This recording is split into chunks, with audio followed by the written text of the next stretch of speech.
hear a noise when I push this, okay? Did it work? Yeah.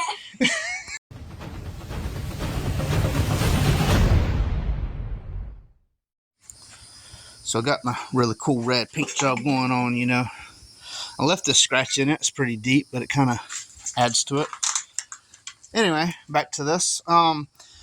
So my brakes have been really soft, spongy, sink to the floor. So I figured I needed to bleed them. But I looked, and this was low. I mean, it was down below this line. So I added to it, got my daughter to come out and pump the brakes. I moved the car back, but see that puddle right there? This caliper is leaking. Checked all the other ones. That's the only one that's leaking. So I need to get this wheel off and assess the situation. I originally thought that it was the, that's a check valve there for the vacuum, but all that checked out fine. Get it? Check valve. But this is only a few bucks, so I'll just keep it on standby. But let's get this off and look at it. Alright, I got a new crush washer in there. Got it retightened down. Alright, well that did the trick. She just came out and did the process. I went around and bled and came back to this one. And then still no leak. That is all old stuff and some super clean. So hopefully that'll help wash that up. Anyway, it no longer leaks from that. We did multiple series. And the brake reservoir is full too. That was way down there before, so we should be able to stop, if nothing else, a little bit better. So I want to give it a try. Good thing is, if I don't stop, the wife's SUV's right there. You know, it should stop it, right? Yeah, thought so. While I got this back off, checking the brake drum and everything like that, I want to take this out. The driver's side sits way higher. This is like another old school trick where you make the spring a little bit higher so the car squats better. I'm not interested in that. I'm going to take that out, and maybe the car will sit a little bit more level and better. So how this works is it's more like a giant corkscrew, and you would stick it in and then turn it with a wrench, and it will walk itself in, but it allows the spring to not collapse. So, getting that out. I'm not a fan of that. Alright, well, I should have set up the tripod, but I did a couple of quick pulls forward, slammed on brakes, a couple quick pulls back, slammed on brakes. It stopped, and it even held it for a little, just a small little burn ski. Nothing big, just a small little one. I mean, we barely got some dust back here, so you know, it's not like it did any crazy. Yeah, so no crazy burn ski, just enough to see if the brakes was going to hold, and that held through the power. And car actually did good. It recovered. So the tune is almost there. And the battery in the back, I still got one size too big. I did get a proper size battery, but turned out it was dead. It tested positive, but so my brother-in-law gave it to me, and the cell ended up being dead. So it was just one of them things. So let's see. We got to get the hardware for the headlights. We can put the interior back in, but I'm just happy right now that we can stop. So that's the big step. So I've had this ground that comes off here and goes to the chassis here, and then there up to there, just to kind of link it. But I have also one that I always add an extra ground to the alternator itself, and it goes down, let's see, to right there.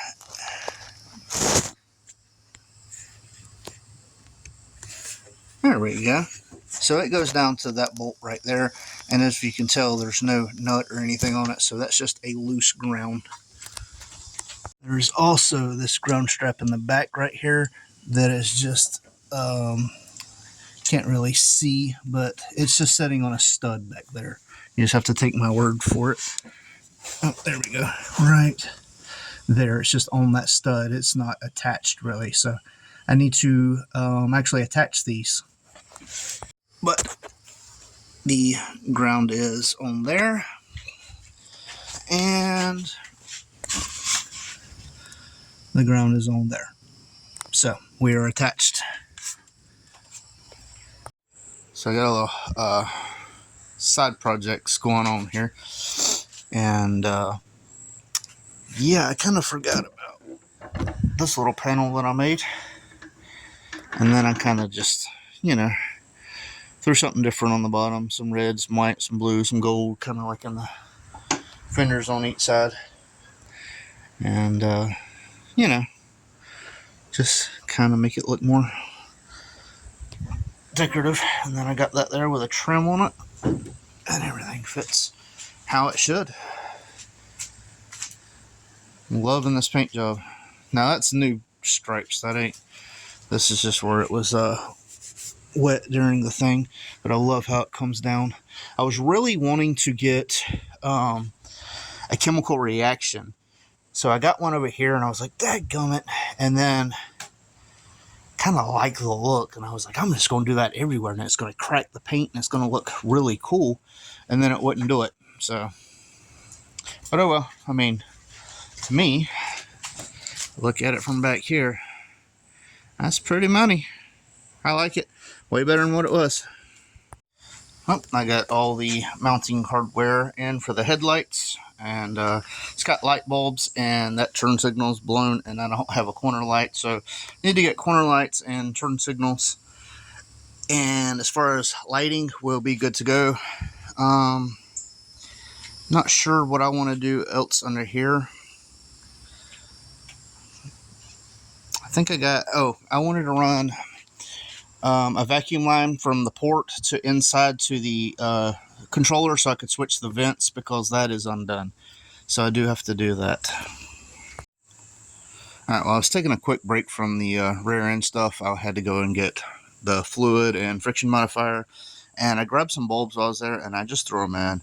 And this one works how it's supposed to. This one, however, it lights up both filaments. I switched out the bulbs to make sure it wasn't that.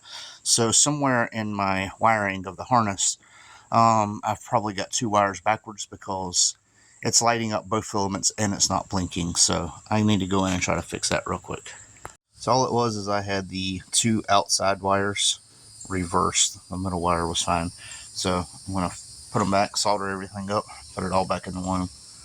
Alright, before this bad storm moves in, do one more test. So only one filament's lit up. You can't really tell on the camera, but I can see it plain as day in person. Now let's see if it flashes when I turn on the hazards, which it didn't before. There you go.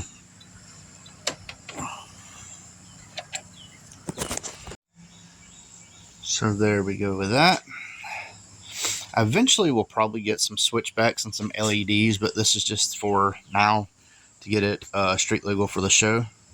Let's go turn on the hazards. Alright, got the headlights off, hazards on. There we go. Kind of wondering if, because this is just a marker bulb, it doesn't really indicate from the side. Is everything working back here? Everything is working back here. So, as you can see, finally got all the bulbs in. I think I'm going to wire this running light into this harness. So when that's on, that's on. So I have driving, like daytime running lights pretty much. I thought about just going to the battery. So when the car's on, they're on. So it'd be like real daytime driving lights. But I'm kind of up in the smoke if I want to do that or not. Alright guys, with half of this stuff missing, I didn't have very many options to mount this horn, so I just put it here. And as you can tell, it works pretty daggum good. I just got the Willow, the loud one, and I got the high tone. Now you're supposed to run a high tone and a low tone, but that's enough. That's all I need, just to say, hey, I'm behind you, in front of you, you're fixing to hit me. Get out of the way, dumbass. You know, something like that. And, yeah, so another step closer to being legal, I guess. But as y'all can tell, Mother Nature is not happy right now. It's 3:30 here in Florida, in case y'all didn't know. Still keep the alarms on for kids being at school And you probably can't hear me because it is raising cane right now. So thank you for watching. Got some progress done. It wasn't the best, but this is Horseplay, and we out. Turn around, I done made it this far. Look back now, that wouldn't be too smart. Shoot for the stars even when it gets hard. Put my faith in the Lord with the 60 bars, I won't turn around. I done made it this far. Look back now, that wouldn't be too smart. Shoot for the stars even when it gets hard. Put my faith in the Lord with the 60 bars, I won't turn around. I won't